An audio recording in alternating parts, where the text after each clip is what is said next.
Hi hello అండి, అందరికీ నమస్కారం అండి. ఫ్రెండ్స్, ఇప్పుడు అందిన వార్త, 56 మంది కన్నెమూత, ప్రజలకు భారీ హెచ్చరిక అంటూ ఇప్పుడిప్పుడే మనకు ఒక అప్డేట్ అయితే రావడం జరిగిందండి. అయితే ఇందుకు సంబంధించిన పూర్తి వివరాలైతే మన వీడియోలో తెలుసుకుందామండి. ఏం జరిగింది ఏంటి అనేది క్లారిటీగా తెలుసుకుందామండి. వీడియో మాత్రం పూర్తి వరకు చూడండి ఫ్రెండ్స్, అప్పుడే మనకి పూర్తి సమాచారం అయితే తెలుస్తుంది. ఇక లేట్ చేయకుండా టాపిక్లోకి వెళ్ళిపోదాము. ఇక వడదెబ్బల కారణంగా జనం పెట్రల్ల రాలిపోతున్నారు. తెలుగు రాష్ట్రాల్లో ఎండలు దంచి కొడుతున్నాయి. చాలా ప్రాంతాల్లో ఇప్పటికే 46 డిగ్రీల ఉష్ణోగ్రతలు కూడా దాటిపోయాయి. దీని ప్రభావంతో తెలంగాణలో 40 మంది, ఆంధ్రప్రదేశ్లో 16 మంది వడదెబ్బకు గురయ్యి మరణించారు.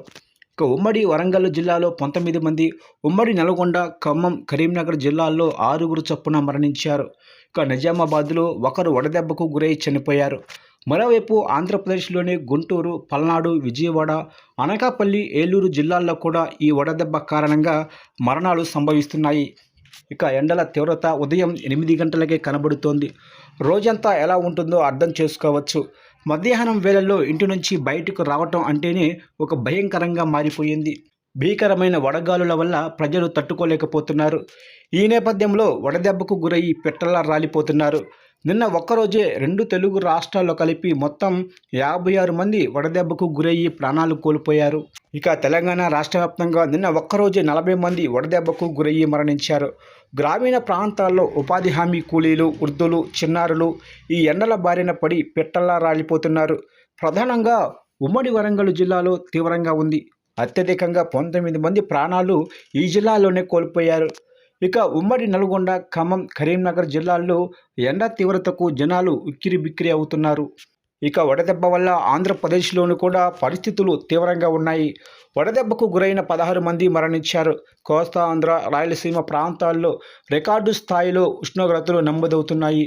ఇక తీవ్రమైన ఉక్కపోత, వేడి గాలులు తోడవడంతో రోడ్లన్నీ జనసంచారం లేక నిర్మానుష్యంగా కనిపిస్తున్నాయి. ఇక పల్నాడు, విజయవాడ, అనకాపల్లి, ఏలూరు ప్రాంతాల్లో మరణాలు సంభవిస్తున్నాయి. ఇక వాతావరణ శాఖ, ప్రభుత్వం ప్రజలకు తీవ్ర హెచ్చరికలు జారీ చేస్తున్నాయి. రానున్న 4 రోజుల పాటు తీవ్రంగా ఎండలు ఉంటాయని హెచ్చరిస్తున్నారు. ప్రజలు అత్యవసరమైతే తప్ప మధ్యాహ్న సమయంలో బయటకు రాకూడదని సూచిస్తున్నారు. ఎప్పటికప్పుడు డీహైడ్రేషన్కు గురి కాకుండా మజ్జిగ, కొబ్బరి బొండం, ఓఆర్ఎస్ వంటివి తీసుకుంటూ ఉండాలి. శరీరంలో నీటి శాతం కోల్పోకుండా జాగ్రత్త చూసుకోవాలని వైద్యులు సూచిస్తున్నారు.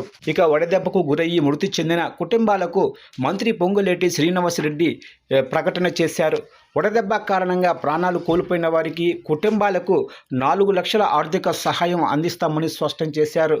గతంలో 50,000 మాత్రమే ఉండేది. ప్రస్తుత ప్రభుత్వం దీన్ని 4 లక్షలకు పెంచిందని ఆయన గుర్తు చేశారు.